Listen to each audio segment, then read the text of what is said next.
రామానుజాయ నమః. శ్రీ గోదాదేవ్యై నమః. శ్రీరంగనాథాయ నమః. కర్కటే పూర్వ ఫల్గుణ్యాం తులసీ కాననోద్భవాం పాండ్యే విశ్వంభరాం గోదాం వందే శ్రీరంగనాయకీం. ప్రియ భగవద్బంధువులారా, రావులపాడు గ్రామంలో వేంచేసిన శ్రీ సీతారామచంద్రస్వామి వారి యొక్క ఆలయంలో ప్రతిరోజు కూడా ధనుర్మాస వ్రత మహోత్సవాలు అత్యంత వైభవంగా జరుగుతూ ఉన్నాయి. ఈ కార్యక్రమంలో భాగంగా ఈ రోజు 23వ పాసురాన్ని అనుసంధానం చేసుకుని అందులో ఉన్నటువంటి విశేష అంశాలు చేద్దాం. నేను మీకు ముందే చెప్పాను, ఇవాళ సింహాసన పాసురం చాలా విశేషమైనటువంటి పాసురం అని.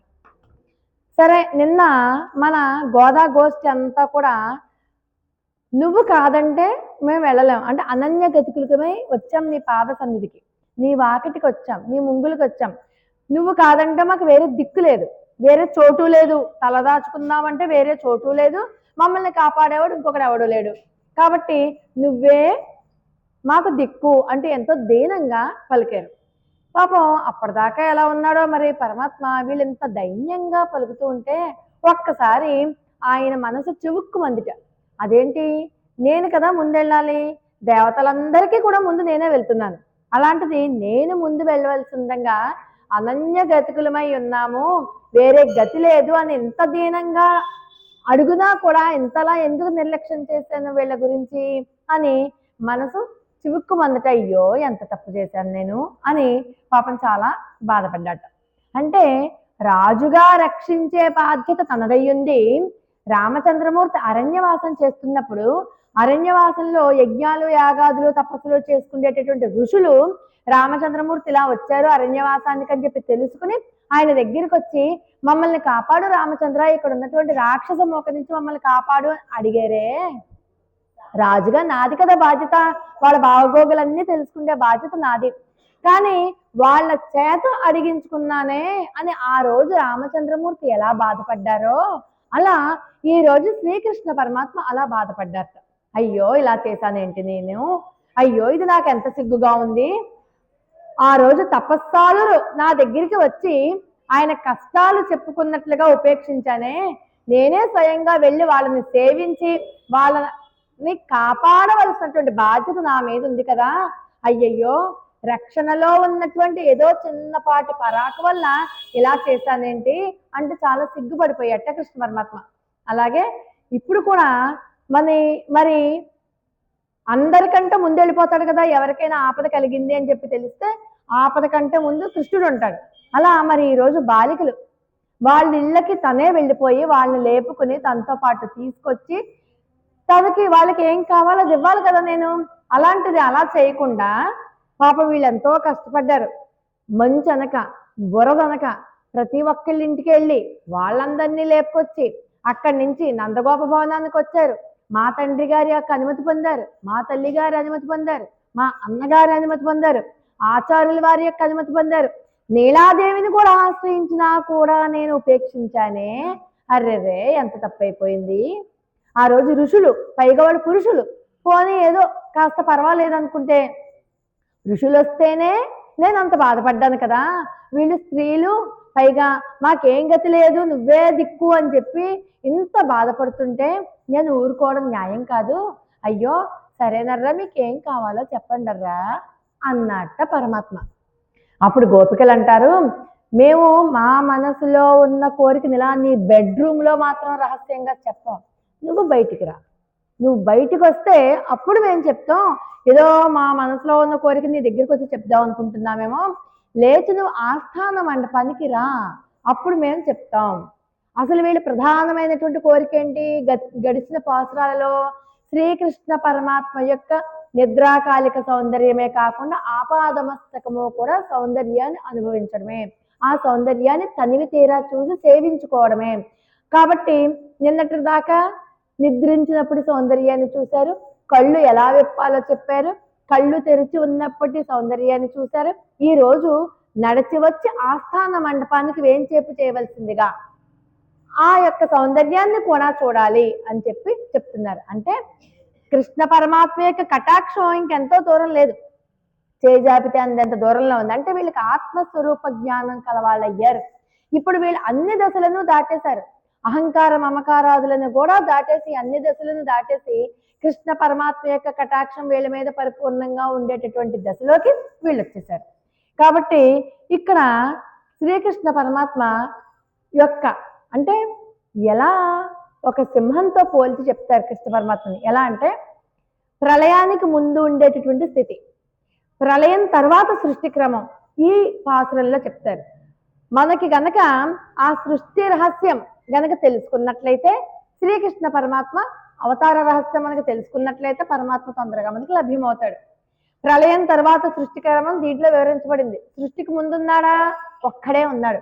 సృష్టి తర్వాత మరి ఒక్కడే ఉన్నాయని సృష్టి ఎలా చేశాడు అంటే తనలోంచి తీసుకొచ్చి చేశాడు సృష్టి అంతా కూడా. అంటే ఈ సృష్టి అంతా కూడా దేనితో సృజించబడింది? పరమాత్మ తనలో ఉన్నటువంటి ధాతువులనే తీసి అన్నింటా సృజింప చేశాడు. అందుకనే పరమాత్మ ఇదంతా కూడా నిండి ఉన్నాడు. ఇవన్నీ కూడా ఎలా వచ్చాయి? పరమాత్మలోంచి తీసిచ్చాడు. తదేక్షత అంటుంది. ఒకప్పుడు ఉన్నాడా? ఉన్నాడు. ఇప్పుడు ఉన్నాడా? లేడు. ఎక్కడున్నాడు? ఎక్కడో ఉన్నాడు. ఉన్నాడా అంటే లేడు, లేడా అంటే ఉన్నాడు. మనకు కంటికి కనబడినంత మాత్రం లేడని చెప్పగలవా? కాదు. ఉన్నాడు. ఎక్కడున్నాడు? ఏమో లేడు. అంటే ఉన్నది ఆయనే, లేనిది ఆయనే. దాన్నే సృష్టి క్రమం యొక్క ఈ సృష్టి క్రమం అంతా వివరించబడింది. ఎప్పుడైతే మనకి సృష్టి క్రమం తెలుస్తుందో ఈ జగత్తులో ఉన్నటువంటి అన్ని వస్తువుల మీద కూడా ద్వేషభావం పోతుంది. ద్వేషభావం పోయి ప్రేమ వృద్ధి పొందుతుంది. మనలో కూడా ప్రేమ కలుగుతుంది. ఆ ప్రేమే అదే ఉపనిషద్ రహస్యం. అది తెలుసుకోవడమే. అంటే ఏదైతే ప్రళయానికి ముందు లేదో, ఏదైతే ప్రళయానికి ముందుందో అది ఇప్పుడు ఉంది. ఇంకా మీకు చెప్పాలి అంటే పోతన గారు భాగవతంలో లోకంబులు లోకేశులు లోకస్తులు తెగిన తుది నలోకంబకు పెంజీకటి కెవ్వల నెవ్వండేకాకృతి వెలుగు నతని నేను తింటుందంటారు గజేంద్ర మోక్షంలో పోతన్న గారు. అంటే ఈయన గజేంద్ర మోక్షంలో గజేంద్రుడు పరమాత్మను పిలుస్తున్నాడు కదా. ఎవరిని పిలుస్తున్నాడు? లోకంబులు లోకేశులు లోకస్తులు తెగిన తుది. ఎవరి యందు లోకములు లయమైపోయి ఉన్నాయో, ఎవరిలో నుంచి లోకాలన్నీ పుట్టుకొస్తున్నాయో, ఎవరే లోకంగా ఉన్నారో వాళ్ళు ఎక్కడున్నాడు? పెంజీకటి కెవ్వల. సృష్టికి ముందర అంతా చీకటిమయమైపోతుంది. కన్ను పొడుచుకున్నా కూడా కనపడదు. సృష్టికి ముందర ఏం ఉండదు, కారు చీకటి. అలాంటప్పుడు ఎవడు ఈ సృష్టిని చేస్తాడు అని చెప్పి చూస్తేట పెంజీకటి కెవ్వల నెవ్వండేకాకృతి. ఆ చీకటికి అవతల ఎక్కడో మిణుకు మిణుకుమని చెప్పి ఒక చిన్న కాంతిరేఖ కనబడుతుంది చూసారా? అదే పరమాత్మ. ఆయన ఆ బయటికి వచ్చి తనలో ఉన్నటువంటి ఈ యొక్క దివ్య గంధాలను పైకి తీసి అప్పుడు ఈ సృష్టిని సృజింపమని ఆయన నేరుగా ఏం చేయడు. ఆయన బ్రహ్మగారిని కూడా సృష్టిస్తాడు, బ్రహ్మగారికి ఇస్తాడు. మనం ముక్కోటి ఏకాదశి నాడు చెప్పుకుందాం కూడా. బ్రహ్మగారికి ఇచ్చి బ్రహ్మగారిని చేయమంటాడు. అలా సృష్టి చేసేటటువంటి ధాతువులు ఆయన ఇస్తారు. ఆ ఉపనిషద్ రహస్యం మనకి తెలుసుకోవాలి. ఏదైతే గుహలో పడుకుందో ఆ గుహలో నుంచి బయటికి రావాలి. పరమాత్మని సింహం రూపంలో చెప్పారు ఇక్కడ. జగత్తంతా కూడా స్వామి రూపమే అని తెలుసుకునేలాగా సింహం రూపంలో, సింహం అంట పడుకుని ఉందంట లోపల. పడుకున్నప్పుడు అక్కడ గుహలో సింహం పడుకుంటే ఉందా లేదా అన్నట్టుగా ఉంటుంది. తిరుగుతుంటే తెలుస్తుంది కానీ పడుకుంటే మనకేం తెలుస్తుంది గుహలో సింహం ఉందా లేదా? అలా మీకు ఎప్పుడైతే ఈ జగత్తంతా స్వామి రూపంగా గోచరిస్తుందో అప్పుడు ఈ జగత్తు మీద మీకు ద్వేషము జుగుప్స అన్ని పోతాయి. కేవలం అంటే కేవలం ప్రేమ మాత్రమే వస్తుంది. ఇప్పుడు అందరం కూర్చున్నాం, మనలో నిజంగా ప్రేమోదయం జరిగింది. మనం పక్కన కూర్చుంటే ఇక్కడ హైమగారా లేకపోతే కుమారి గారా హిమజ గారా కనబడదు. ఆవిడ్ని చూస్తే కృష్ణులాగానే కనబడతారు. ఈవిడా కృష్ణుడే, ఈవిడా కృష్ణుడే, ఈవిడా కృష్ణుడే. ఎవరితో పోట్లాడతాను? ఇంకా అందరూ కృష్ణులాగానే కనబడితే రాసలీలలో ఉన్నటువంటి రహస్యం అదే. రాసలీలని అందరూ కూడా ఏమని చెప్తారంటే కృష్ణుడు ఇంతమంది గోపికలతో సరస సల్లాపాలు ఆడారంటారు. సరస సల్లాపాలు కాదు, ప్రతి గోపికకి తన ముందర ఇద్దరేసి గోపికలు కోలాటంలో ఆడుకుంటూ ఉంటారు. ప్రతి ఒక్క గోపికకి తన ముందర వాడు గోపికలా కనిపించరు, కృష్ణుడిలా కనబడతారు. అందుకని ప్రతి ఒక్క గోపిక కూడా మోహ పరవశురాలు తనతో కృష్ణుడే ఆడుతున్నాడు అనుకుంటుంది. ఇంతకీ ఈవిడెలా కనబడుతుంది? ఎదుటావిడికి ఈవిడే కృష్ణులానే కనబడుతుంది. ఆ విషయం ఈవిడికి తెలియదు. అంటే ఇద్దరు కృష్ణులే, కృష్ణుడు ఆడుకుంటారు. అది ఎలాగ నువ్వు తప్పుగా చెప్తారు? అది తెలియక రహస్యం. అంటే వీళ్ళల్లో ఎప్పుడైతే ప్రేమోదయం ఏర్పడిందో జగత్తంతా కూడా కృష్ణ రూపమే కనబడుతుంది. కృష్ణుడి మీద ఎలా కోపగించుకుంటాడు? నేను నా మీద కోపగించుకుంటానా, నేను నన్ను తిట్టుకుంటానంటే తిట్టుకోను కదా. ప్రతి ఒక్కళ్ళు కృష్ణుడే అయినప్పుడు ఎవరిని తిడతాం మనం అంటే, ఎప్పుడైతే మనకి ప్రేమోదయం జరిగిందో, ప్రేమ జగత్తంతా కూడా ప్రేమమయంగా ఉందో, మనల్లో ద్వేషం కానీ, జుగుప్స కానీ, అసహ్యం కానీ ఏర్పడుతుందా? అవి ఏమీ లేనప్పుడు గొడవలు ఎందుకు వస్తాయి? ప్రకృతి అంతా కూడా ప్రేమ స్వరూపంగా అయిపోతుంది. అటువంటి ప్రేమ స్వరూపంలో ఉన్నటువంటి స్థితిలో ఉన్నారు. ఇక్కడ గుహలో ఉన్నది సింహం. ఆ సింహమే కారణతత్వం. కారణతత్వం అంటే ఆ కారణతత్వమే నిద్రలోంచి మేలుకుని బయటికి వచ్చి కార్యరూపం దాలిస్తే కార్యతత్వం అయింది. కారణతత్వాలకి అభేదం ఎవరైతే తెలుసుకుంటారో వాళ్ళకి కృష్ణ పరమాత్మ దర్శనం అయి తీరుతుంది. అంటే ఒకప్పుడు లేనిది ఉన్నట్టుగా ఉంటుంది. ఆ సింహం ఆ గుహలోంచి బయటికి శరీరం విదిల్చుకుని బయటికి వస్తే, ఓహో ఇప్పటిదాకా సింహం పడుకుందా ఇక్కడ అని అనిపిస్తుంది మనకే. అలా బయటికి వస్తుంది కారణతత్వం. అలా శ్రీకృష్ణ సింహాన్ని ఇవాళ పిలుస్తున్నారు, నువ్వు గుహలో పడుకోవడం కాదు, బయటికి రా, బయటికి వచ్చి ఆస్థాన సింహాసనాన్ని వేం చెప్పు చేయి, అప్పుడు మేము మా మనోరథాన్ని నీకు చెప్తాం. అప్పటిదాకా చెప్పం, మేము మా రహస్యంగా మేము చెప్పం, అదంతా కూడా ఓపెన్ సీక్రెట్, నీకు నాకు సీక్రెసీ ఏమీ లేదు అని వీళ్ళు చెప్పేస్తారు. ఈ రోజు ఈ పాత్రంలో ఒక్కసారి అనుసంధానం చేసుకుని దాంట్లో ఉన్నటువంటి విషయాలు ఎలాగ శ్రీకృష్ణ సింహాన్ని అంతలా కోరుకుంటారు వీళ్ళన్నది చూద్దాం. ஆண்டாள் திவ்ய திருவடிகளே சரணம். மாறுமலை முழிஞ்சில் மன்னிக்கடந்துறங்கும் சீரிய சிங்கம் அறிவித்துத்தே விழித்து வேறு வயிர் பொங்க வெப்பாடும் பேருந்துதறி மூறு நிமிர்ந்து முழங்கி புறப்பட்டு போதர்மா போலே நீ பூவை பூவண்ணா உன் கோயில் நின்று எங்கனே போந்தருளி கோப்புடைய சீரிய சிங்காசனத்திருந்து யாம் வந்த காரியம் ஆராயந்தருளேல் வரும்பாவாய். ఆండాళ్ దివ్య తిరువడిగలే శరణం. మారిమలే ఒలింజిల్ మన్నిక్కడందురంగం. వర్షాకాలంలో పర్వత గుహలో కదలక మెదలక పడుకుని ఉన్నటువంటి సింహం లేచి వచ్చినట్లుగా లేచి రావాలి అంటున్నారు.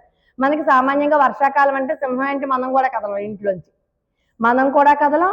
కొత్తగా పెళ్ళైన వాళ్ళు కూడా ఎవరు ఇంట్లోంచి ఎవరు కదలు. యోగులు మునులు ఏమో వర్షాకాలం నాడు ధ్యానం అగ్నులై ఉంటారు, చాతుర్మాస దీక్ష అప్పుడే తీసుకుంటారు.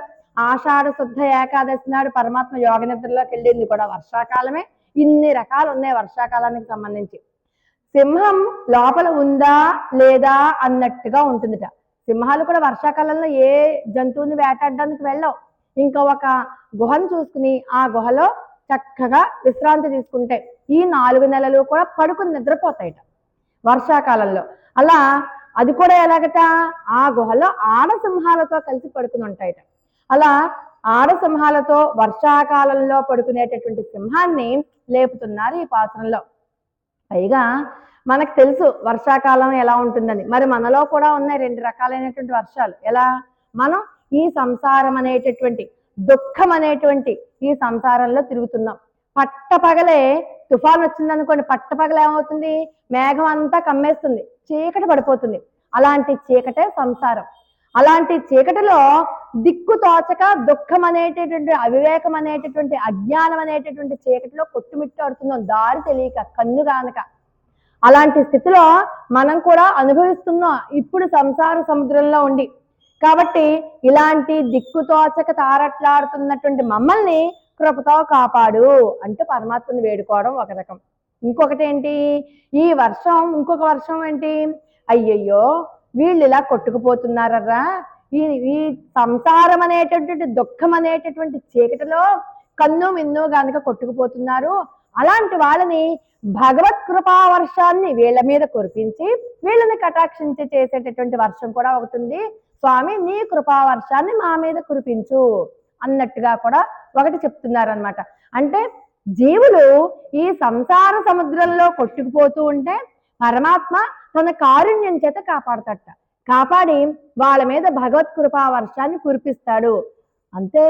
మనల్ని సృజించడం, మనల్ని అంతం చేయడం అంటే లయం చేయడం, పుట్టించడం మన కోసమే. ఎందుకని మన కర్మలు పరిపక్వం అయ్యి మన కర్మలన్నీ పోయి అప్పుడు పరమాత్మని చేరడానికి. మరి మనల్ని లయం చేయడం, ఎల్లకాలం ఇలాగే ఉండిపోతామా? మనకు ఉండాలనే ఉంటుంది, బతకాలనే. కానీ ఎన్నేళ్ళు ఉంటాం? 150 ఏళ్ళు, 200, 300? మన ఆకారం మనం చూసుకోగలమా? కనీసం మన చెయ్యైనా పైకెత్తగలమా? అలాంటి స్థితిలో మనకి మనమే కావాలని మృత్యువుని అడుగుతాం. ఈ చావు ఎప్పుడు వస్తుందిరా బాబు, భగవంతుడా నన్ను తీసుకో అని. అంటే అది కూడా భగవంతుడు దయాకార్యమే. మనం ఏమనుకుంటామంటే తీసుకుపోయాడు ఈయన అనుకుంటాం. ఎప్పుడు కాసేపు 13 రోజులు అయిపోయాక 14 మళ్ళీ సినిమాకి వెళ్ళిపోతాం. అలా కాలానికి ఒక మహత్తరమైనటువంటి గుణాన్ని ఇచ్చాడు, మరుపు. కాలం గడిచే కొద్దీ మనం చాలా మర్చిపోతూ ఉంటాం. ఆ మరుపు లేకుండా ఉండాలి. భగవద్ విషయంలో మాత్రం మరుపు కూడదు. అందుచేత మనల్ని సృజించినా మన కోసమే, మనల్ని లయం చేసినా మన మీద దయాకార్యమే అది కూడా. లేకపోతే ఎన్ని వందల సంవత్సరాలు అలా ఉండిపోతాం. ఎవరు చేసి పెడతారు, ఎవరు తింటారు? మనం కదలలేమా, అన్నం వండుకోలేమా, తినలేమా, కనీసం చెయ్యట్టే ఓపిక కూడా ఉండదా? అలాంటి పరిస్థితులలో మనం ఎలాగ తరించాలి? మనల్ని లయం చేస్తే పరమాత్మ దగ్గరికి వెళ్ళిపోతాం, లేకపోతే ఇంకో కొత్త శరీరంలోకి వెళ్తాం. అప్పుడైనా మిగిలిపోయినటువంటి కర్మక్షయం ఏమైనా ఉంటే అక్కడ ఆ జన్మలో అలా తీర్చుకుంటాం. అది భగవంతుని యొక్క కృపే. పుట్టించడము భగవంతుని కృపే, మనల్ని తీసుకువెళ్ళిపోవడం కూడా భగవంతుని కృపే. కాబట్టి జీవులందరినీ కూడా సృజించడము మరలా లయం చేయడము కూడా కృపాకార్యమే, దయాకార్యమే అని చెప్తూ ఉన్నారు ఈ పాత్రల్లో. ఇంకా ఏమంటారు? పర్వత గుహలోట సింహం వర్షాకాలం మరి కదలదేమో అన్నట్టుగా పడుకుని ఉంటుందిట. కదలదు, నిద్రపోతూ ఉంటుంది. అలాగే పరమాత్మ కూడా సృష్టికి ముందు పడుకుంటాడు. ఇందాక చెప్పుకున్నాం కదా, ఆషాఢ శుద్ధ ఏకాదశి, తొలి ఏకాదశి అంటాం. ఆ తొలి ఏకాదశి నాడే పరమాత్మ చక్కగా యోగ నిద్రలో పడుకుని ఉంటాడు. 4 నెలల పాటు పడుకున్నాక కార్తీక శుద్ధ ఏకాదశి, ఉత్థాన ఏకాదశి అంటాం కదా, అప్పుడు తెలివి తెచ్చుకుంటాడు. మరి పడుకున్నాడా అంటే పడుకోవడం కాదుట, ఈ జీవులని తరించే మార్గం ఏంటి అంటూ మన గురించే చింతిస్తూ యోగ నిద్రలో ఉంటాడు. పడుకోవడం అంటే మనలాంటి తామస నిద్ర కాదు. ఆయన యోగ నిద్రలో ఉంటూ మన కోసం, అయ్యో వీళ్ళు తరించేది మార్గం ఎలాగా, ఇన్ని రకాలైనటువంటి అవకాశాలు ఇస్తున్నా కూడా ఈ జీవులు సంసారంలో అలా కొట్టుకుంటూ ఉన్నారేంటి అని తరించి అలా పడుకున్నంత మాత్రాన సింహం శౌర్యం లేనిదైపోతుందా? సింహం పడుకున్నా సింహమే, లేచినా సింహమే కదా. మరి పడుకుంది కదా అని చెప్పి ఎవరైనా దాన్ని జూలు పట్టుకుని లాక్కలరా? సింహం అంటే భయం కదా, పడుకున్నా కూడా భయమే. కాబట్టి పరమాత్మ కూడా అంతేట. పరమాత్మ యోగ నిద్రలో ఉన్నప్పుడు లక్ష్మీదేవి కూడా వెళ్ళదుట, యోగ నిద్ర నుంచి బయటకు వచ్చినప్పుడు అంత భయంట. పైగా ఈ సింహం ఎలా ఉంది? సీరియసింహం, ఆడసింహంతో కలిసి పడుకునుంది. ఇక్కడ ఆడసింహం ఎవరు? నీలాదేవే. నీలాదేవి ధ్యాన ముద్రలో ఉండగా ఈ అనాహత దగ్గర పరమాత్మ నీలాదేవితో కూడి ఉన్నాడు. ఇప్పుడు నేను ఉన్నాను, నా మనసులో ఉన్నాడంటే నేను పరమాత్మ కలిసి ఉన్నట్టే, ఇక్కడ కలిసి ఉన్నాడనమాట. అలాంటి నీలాదేవి యొక్క కుహరంలో నిద్రిస్తున్నటువంటి ఈ సింహాన్ని లేపుతున్నాడు అనమాట మన గోదాగోష్ఠి అంతా కూడా. అది సీరియసింహం, శౌర్యం, నిద్రపోయినా కూడా శౌర్యము తగ్గనటువంటి సింహాన్ని వీళ్ళు లేపుతున్నారు. లక్ష్మీ సహితుడైనటువంటి సింహాన్ని లేపి పాఠం చెప్తున్నారు. నువ్వు పడుకోవడం ఏంటి కృష్ణ? నువ్వు పడుకుంటే మమ్మల్ని ఎవరు కాపాడతారు? మా సంగతి చూసేదెవరు? మమ్మల్ని ఉద్ధరించేదెవరు? నీ అవయవాలైనటువంటి మమ్మల్ని నీతో కలుపుకుండేదెవడు? కాబట్టి నువ్వు లేచిరా, అరివిత్తుతే విడుత్తు. సరే, సింహం లేచింది అనుకోండి, మనం ఎవరన్నా లేపితే లేస్తుందా సింహం? దానంతటా అదే తెలివి తెచ్చుకుని లేవాలి. అంతేగాని మనం లేపితే లేచేది అసలు లేపగలిగిన సత్తా కానీ ధైర్యం కానీ ఉంటుందా? ఆషాఢ శుద్ధ ఏకాదశి నిద్రపోయినటువంటి పరమాత్మని కార్తీక శుద్ధ ఏకాదశి మనం లేపమంటే లేచాడా? ఆయనంతటా ఆయనే లేస్తాడు. మన మీద ఉన్నటువంటి కారుణ్యం, ఆయన యోగ నిద్ర నుంచి మేలుకోవాలి. అలా పరమాత్మని మేలుకొల్పే వాళ్ళు ఎవరు ఉండరు. ఆయనంతటా ఆయనే మన మీద కృపావర్షం కురిపించడానికి ఆయనంతటా ఆయనే లేచి నించోవాలి. తనంతట తానే చూడండి, పుష్పాలు వాటంతటా అవే వికసించినట్లుగా పరమాత్మ ఆయనంతటా ఆయనే మేల్కొంటాడు. అంతవరకు కూడా చైతన్యం లేని వస్తువుకి చైతన్యం కలిగిందా? మనమే అసలు బొమ్మేమో అనుకున్నాం పడుకుంటే, కాదు, కదిలేసరికి అమ్మో దీనికి కూడా చైతన్యం ఉందన్నమాట, సింహమే, ఇది నిజమైన సింహమే అని. అంటే యోగ నిద్రలో ఉన్నటువంటి పరమాత్మకి మెలకు తెప్పించి అంటే లేపి మన గోదా తల్లి పాఠం చెప్తోంది. నువ్వు పడుకోవడం కాదు, మమ్మల్ని విడనాడి ఉండలేని తత్వం కదా నీది, మమ్మల్ని కూడా నీతో కలుపుకో అని లేపి పాఠం చెప్తోంది.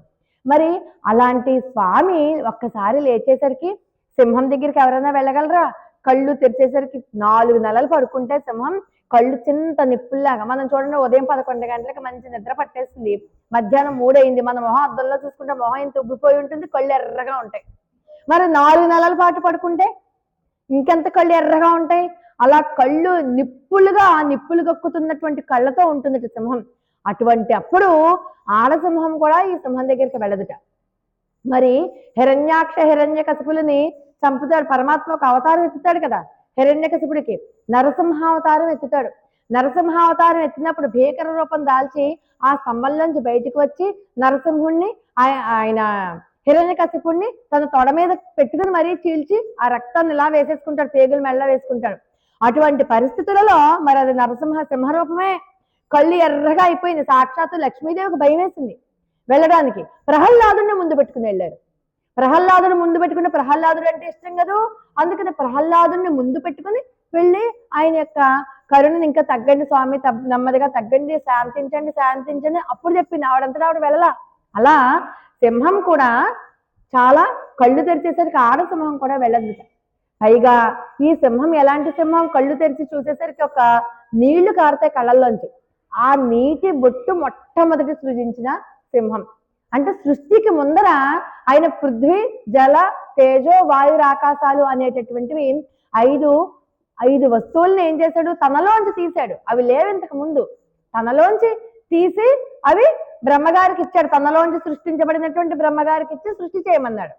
బ్రహ్మగారు ఏదైనా పరాకుతో సృష్టిలో ఏమన్నా అవకతవకలు చేస్తారేమో అని వేదంలో రహస్యాలన్నీ బ్రహ్మగారికి చెప్తాడు. బ్రహ్మగారు ఆ రకంగా సృష్టి అంతా చేస్తారు. అంటే తనలోంచి ముందు పుట్టిందేంటి, తేజస్సు, అగ్ని పుట్టింది. అగ్ని తర్వాత నీళ్లు పుట్టాయి. అలా వరుసగా ఈ పంచభూతాలు అనుకునేవన్నీ కూడా పుట్టాయి. అంటే తనలోనే ఉంది అంతా, సృష్టి అంతా తనలోంచే తీసాడు. మళ్ళీ ఆ సృష్టి అంతా దేంట్లోకి వెళ్ళిపోతుంది, ప్రళయకాలంలో తనలోకే వెళ్ళిపోతుంది. అందుకనే పరమాత్మ ఈ మొత్తం అంతా కూడా సర్వవ్యాపకత్వాన్ని సూచించేటటువంటి స్వరూపాలు. నారసింహ స్వరూపము, వామన అవతారము, అలాగే నారాయణ అవతారము, వాసుదేవావతారం, ఇవన్నీ కూడా సర్వవ్యాపకత్వాన్ని సూచించేవి. ఆయనలో ఉన్నటువంటి అగ్ని ద్వారా మొట్టమొదటి బయటికి తీసుకొచ్చి ఈ సృష్టి క్రమం అంతా చేస్తారు. అంటే సింహం గుహలోంచి బయటకు వచ్చింది. ఇప్పటిదాకా గుహలో పడుకుంది హాయిగా. ఈ సృష్టి ఏర్పడడానికి కారణతత్వమైనటువంటి సింహం గుహలోంచి బయటకు వచ్చి కార్యరూపం దాల్చి సృష్టి అంతటిని చేసింది. అదే కార్యకారణతత్వానికి అభేదము. ఏదైతే లోపల పడుకుందో అదే బయటకు వచ్చి సృష్టి రూపంలో మనందరికీ కనబడుతోంది. రెండూ కూడా ఒకటే. కార్యకారణ తత్వానికి అభేదం తెలుసుకుంటే కృష్ణ పరమాత్మ దర్శనం కలుగుతుంది.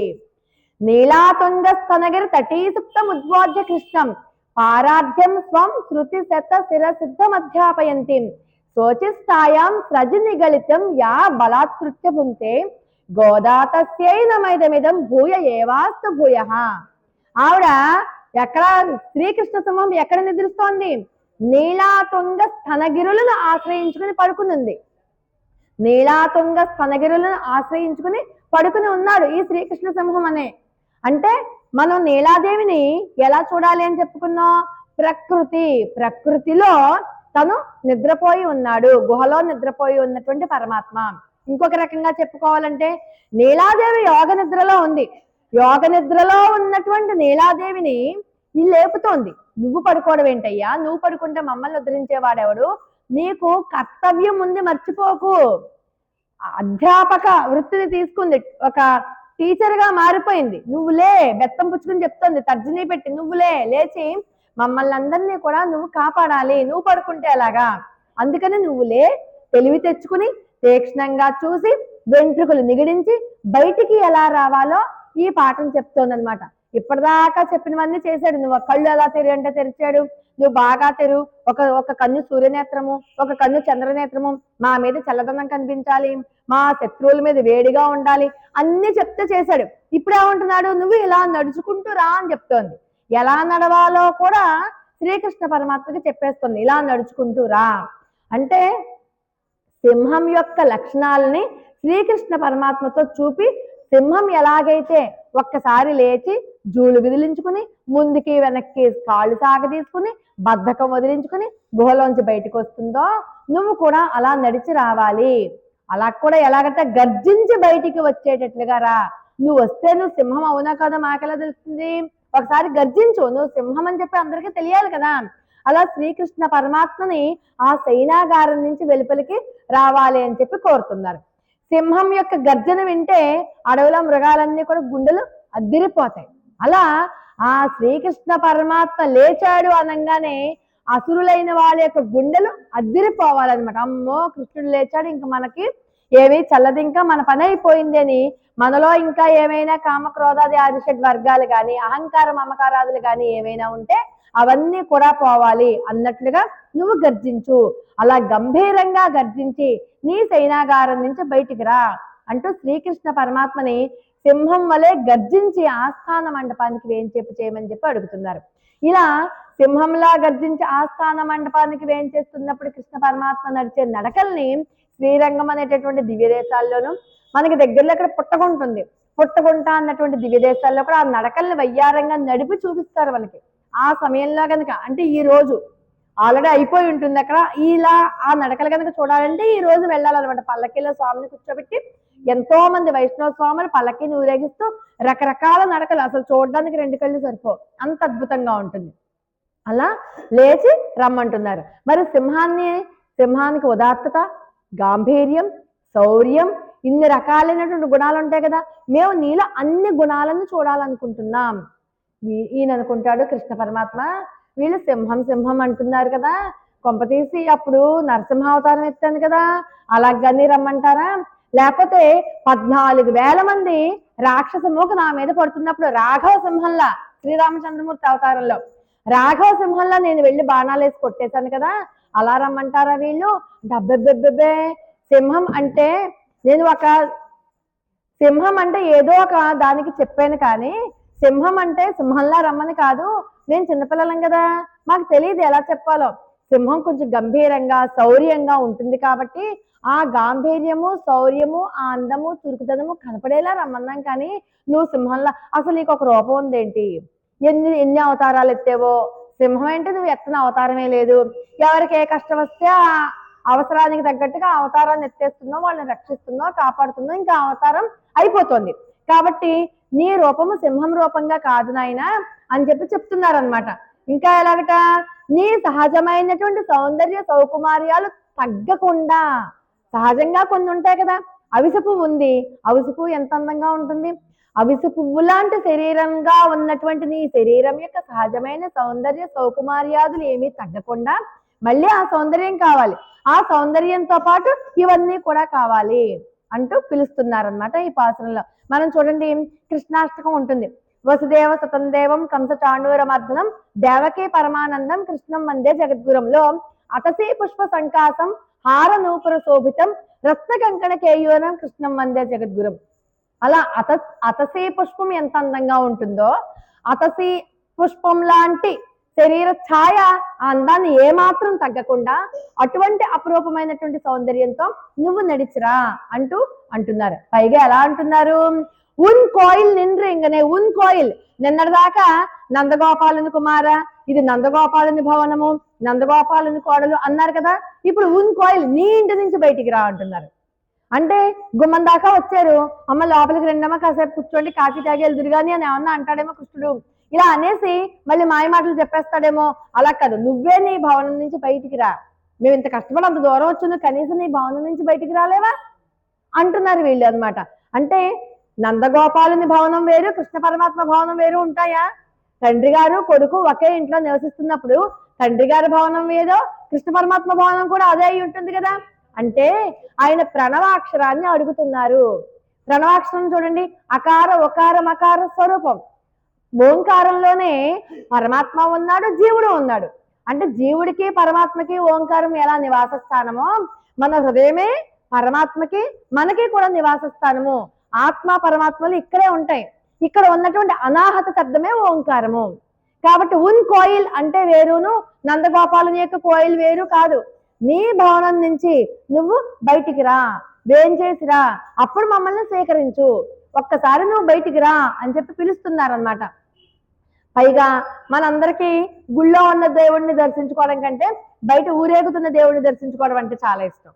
వాళ్ళకిలా ఊరేగుతున్నాడు అనుకోండి, మనం కూడా వెనకాల గోవింద నామస్మరణాలు చెప్పడమో, మనం కూడా కాగడా పట్టుకోవడమో, మనం కూడా ఆహా ఓహో అండో, లేకపోతే మనం కూడా హారతి పళ్ళెం పట్టుకుని బయలుదేరడం, బయట తిరుగుతున్నటువంటి ఆ స్వామిని సేవించుకోవడం ఇష్టం కదా. వీళ్ళు మాకు అలా నువ్వు బయటికి రా, ఎంతసేపు ఉంటావు లోపల, బయటకు ఒకసారి రా, వచ్చి మమ్మల్ని కటాక్షించు, మాకు నీ సేవ చేసుకోవడం ఇష్టం, నీ కైంకర్యం చేసుకోవడం ఇష్టం. ఇప్పటిదాకా చేసుకున్న కైంకర్యం ఉంది, ఇప్పుడు నీ కైంకర్యం చేసుకోవాలి, కాబట్టి నువ్వు బయటికి రా అని చెప్తున్నారు. అంటే మన హృదయ స్థానంలో నివసిస్తున్నటువంటి పరమాత్మని మేలుకొల్పుతున్నారు. అది ఎప్పటిదాకా రాదు మనకి? మనలో పరమాత్మ అంతర్యామిగా ఉన్నాడు అని తెలుసుకోకపోతే పరమాత్మ లేవడు. ఇక్కడ ఉంటాడు పరమాత్మ. నువ్వు కనుక ఎప్పుడూ తెలుసుకోకపోతే ఎప్పుడు పరమాత్మ అక్కడ నిద్రపోతూనే ఉంటాడు. అక్కడ ఉన్నటువంటి పరమాత్మను లేపడమే ఈ తిరుప్పావై. అక్కడ ఉన్నటువంటి పరమాత్మను లేపి, అక్కడ నిద్రపోతున్నటువంటి ఆయన లేపితే ఆత్మ పరమాత్మల ఏకతను కనుక నువ్వు చూపగలిగితే, ఆ పరమాత్మను లేపి నువ్వు దర్శనం చేసుకోగలిగితే ఇంకేముంది? పరమాత్మ దగ్గరికి వెళ్ళిపోవడమే. పరమాత్మతో నువ్వు ఏదైతే కోరుకుంటున్నావో నిత్య సంశ్లేషణం, అది నీకు ఖచ్చితంగా దొరికి తీరుతుంది. కాబట్టి నీ భవనం నుంచి ఇచ్చటికి మా ముందు నుంచి నడిచిరా. మేము లోపలికి రాము. మేము లోపలికి వచ్చావంటే నువ్వు మా చేతిలో ఏదో పెట్టేసి పడుకుని పోతావు. మేము లోపలికి రావు. నువ్వు నీ ఇప్పటిదాకా మేము నీ నిద్రాకాలిక సౌందర్యాన్ని చూసాం, ఇప్పుడు నీ నడకలో ఉన్నటువంటి సౌందర్యాన్ని చూస్తాం. ఎంత బాగా నడుస్తావో. ఇంతకాలం మాతోనే తిరిగావు కానీ ఆ నడకలో సౌందర్యం చూడాలని, పడుకున్నప్పుడు సౌందర్యం చూడాలని మాకు అనిపించలే. ఇప్పుడు ఎందుకో అనిపిస్తోంది. కాబట్టి నువ్వు లేచి రా. మనకు చూడండి, చతుర్మూర్తి చతుర్బాహు చతుర్వ్యూహ చతుర్గతి అని విష్ణు సహస్రనామల నామం. చతుర్గతి 4 రకాలైనటువంటి గమనాలట. అంటే ఎలాగా? సింహంలాగా శౌర్యంగా ఉండాలి, వృషభంలాగా పౌరుషంగా ఉండాలి, అలాగే చిరుతపులి, శార్దూలం అంటాం కదా, చిరుతపులిలాగా చూడండి చురుకైన చూపులు కలిగి ఉండాలి, అలాగే ఏనుగులాగా మందగమనంలా ఉండాలి. అలాగే 4 గమనాలు మాకు కావాలి. మరి ఇవి ఎక్కడైనా ఉన్నాయా? ఎందుకు లేవు? శ్రీమద్ రామాయణంలో చెప్తారు. పురుషర్షభ అని, రామశార్దూలం, మత్త మాతంగ గామినిమని, సింహ విక్రాంత గామినమని రామచంద్రమూర్తి యొక్క నడకని రామాయణంలో వర్ణిస్తారు. ఆ నడకలు మాకు ఇక్కడ మాకు చూపించు. రామాయణం ఏమో మేము ఉన్నావేంటి, నువ్వు ఇక్కడున్నావుగా కృష్ణుడివి, నువ్వు మాకు ఆ నడకలు ఉండాలి అంటే ఆ నడకలలో ఉన్నటువంటి సౌందర్యాన్ని నీ నడకలో చూపించాలి. అలా నువ్వు జాగ్రత్తగా నడుచుకుంటూ రా అంటూ నడకలో ఉన్నటువంటి సౌందర్యాన్ని కూడా అడుగుతున్నారు. కృష్ణ పరమాత్మట అక్కడ ఈ ఆవుల్ని తోలుకుని వెళ్ళేవాడు కదా. వెళ్తున్నప్పుడు అక్కడ ఉన్నటువంటి ఆ ఆవులతో పాటు ఈయన కూడా వేణు వాదుతూ ఆవుల దగ్గరికి వచ్చేవి. ఈయన వేణు ఊదుతూ ఉంటే చక్కగా ఒక నాట్యం చేసేవాడు. పైన అప్సరస్సులు వెళ్ళిపోతూ ఉంటూ కృష్ణ పరమాత్మ యొక్క నడకలో ఉన్నటువంటి అందానికి ముగ్ధులైపోయి ఎక్కడ వాళ్ళు అక్కడ ఉండి చూసేవారు. అంత అందంగా నడుస్తాట కృష్ణ పరమాత్మ. ఈ రోజు మన అన్నవయ్యలు పుదువై ఆండాళ్ళు, పరమహంసలకే నడపగలిగిన నడక నేర్పినటువంటి ఆండాళ్ళు, పరమహంసలు ఎలా నడవాలో ఆండాళ్ళ తల్లి చెప్పింది. ఇప్పుడు శ్రీకృష్ణ పరమాత్మ ఎలా నడవాలో చెప్తోంది. పరమహంసలకే అంతకంటే అందంగా నడుస్తుంది ఆండాళ్ళ తల్లి. అలాంటి ఆండాళ్ళ తల్లి ఈ రోజు కృష్ణ పరమాత్మని చతుర్గతి 4 రకాలుగా నువ్వు నడు, ఆ నడకలో ఉన్నటువంటి సౌందర్యాన్ని మేము చూడాలి.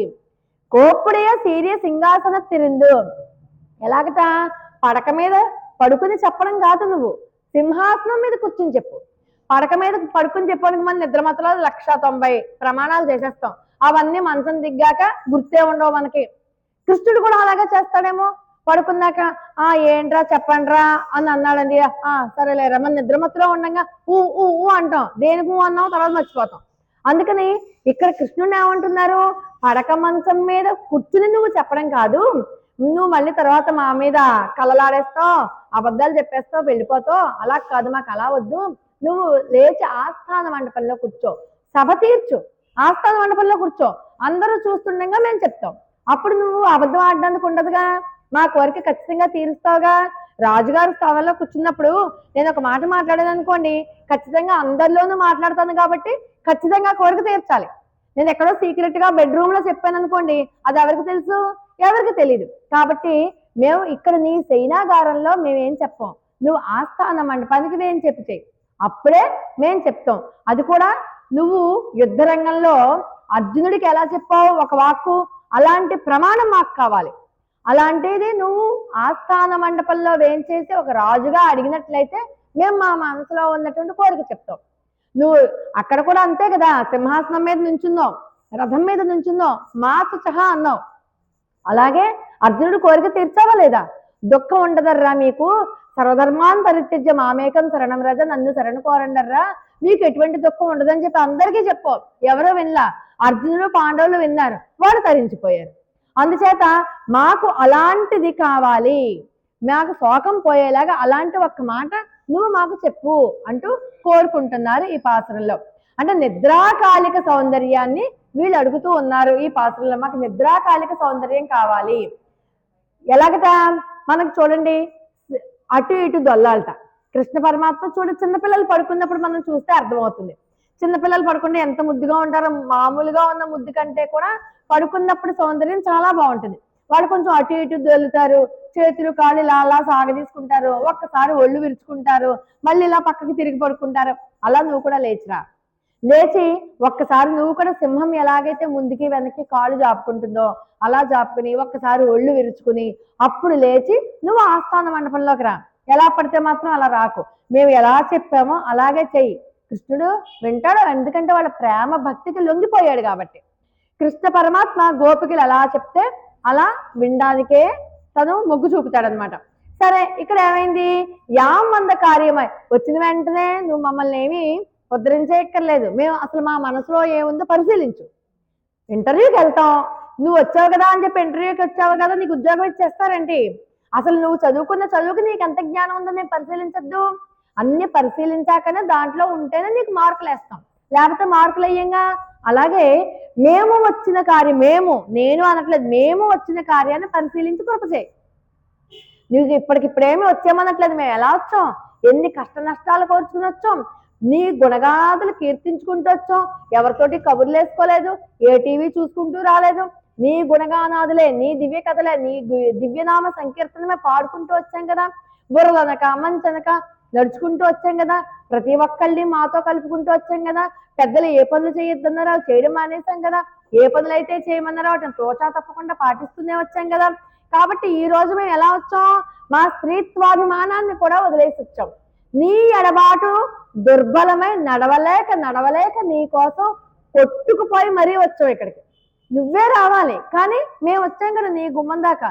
ఇప్పుడు నువ్వు లేచి వచ్చి ఆస్థాన మండపంలో కూర్చుని మా కృప చెయ్యాలి కదా, మమ్మల్ని పరిశీలించి కృప చెయ్యి అని చెప్తున్నారు ఈ పాత్రలో. పరిశీలించాలట. పరిశీలించి కృప చెయ్యి అంటే నువ్వు వచ్చి మమ్మల్ని మేమే నిజంగా అంటే మాలో ఎంత జెన్యూనిటీ ఉందో, ఎంత స్వచ్ఛత ఉందో అది నువ్వు చెయ్యి. నిజంగా మేము ఎలా నడిచి వచ్చామో అవన్నీ నువ్వు చూడు. కృప చేశాక అప్పుడు మేము చెప్తాం మా మనసులో ఉన్నమాట.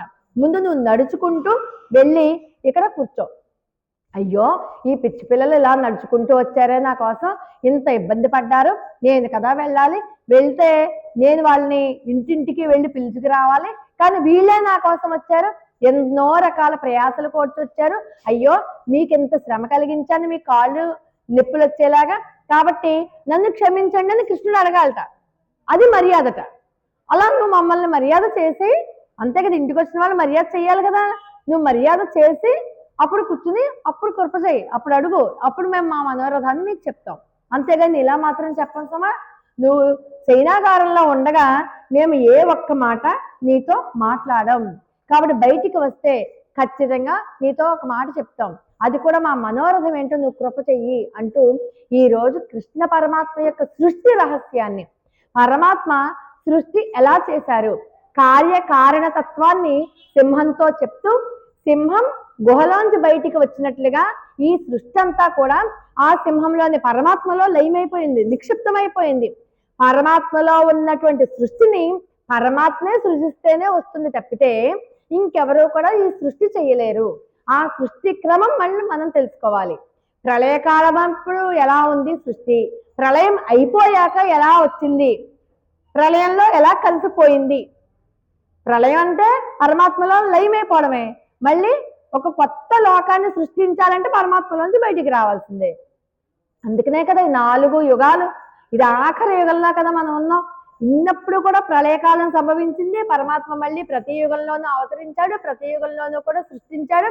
అక్కడ పుట్టిన వాళ్ళందరూ ఎక్కడ పుడతారు, ఎవరికైతే ఈ మోక్షం దొరకదో, ఎవరికైతే మళ్ళీ మళ్ళీ పుట్టి శ్రీకృష్ణ పరమాత్మ యొక్క దివ్య లీలలు చూడాలనుకుంటారో వాళ్ళందరూ కూడా ఈ మర్త్యలోకంలో జన్మించవలసిందే.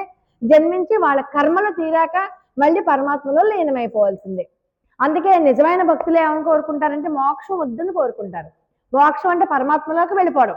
మాకు మోక్షం వద్దు, భక్తే కావాలి. ఎందుకని భక్తి కావాలి? భక్తే కావాలి, నువ్వే కావాలి అంటే సర్వకాల సర్వావస్థల యందు కూడా పరమాత్మని చూస్తూ ఉండొచ్చు. కాబట్టి మోక్షం అంటే దాంట్లోకి లీనమైపోతాం, వెళ్ళిపోతాం, దాంట్లో కలిసిపోతాం, ఒక జ్యోతిలాగా కలిసిపోతాం. ఇంకా మనకేం తెలుస్తుంది? పరమాత్మ యొక్క లీలా విశేషాలు తెలియవు, లీలా విభూతులు తెలియవు, ఆయనకి కైంకర్యం చేసుకోవడం తెలియదు, ఏమీ తెలియదు. ఈ రోజు ఈ గోపక బాలికలు అందరూ కూడా నీకు కైంకర్యం చేసుకోవాలి. నీకు నిద్రాకాలిక సౌందర్యాన్ని చూసి మేము ఆనందించాం. ఇప్పుడు నీ నడకలోని సౌందర్యాన్ని చూసి ఆ నడకకి మేము కైంకర్యం అంటే సేవ చేసుకోవాలి. అలాగే నువ్వు ఆస్థాన మండపానికి ఏం చేసినప్పుడు అక్కడ కూడా మేము సేవ చేసుకోవాలి. కాబట్టి మా కైంకర్యాన్ని మాకు అనుగ్రహించు, మమ్మల్ని ఈ విలంబనం నుంచి నువ్వే దూరం చెయ్యాలి అంటే నీతో మమ్మల్ని చేర్చు అంటే ఈరోజు ఈ శ్రీకృష్ణ సింహాన్ని మన గోదా తల్లి నీలాదేవి యొక్క ఇక్కడ అనాహతలో నిద్రిస్తున్నటువంటి కృష్ణ సింహాన్ని లేపి పాఠం చెప్పి నీ పని పడుకోవడం కాదు, మమ్మల్ని నీతో కలుపుకోవడం, ముందు ఆ పని చూడు అని చెప్పి పాఠం చెప్పింది మన గోదా తల్లి ఈ పాత్రలో. ఆండాల్ దివ్య తిరువడిగలే శరణం.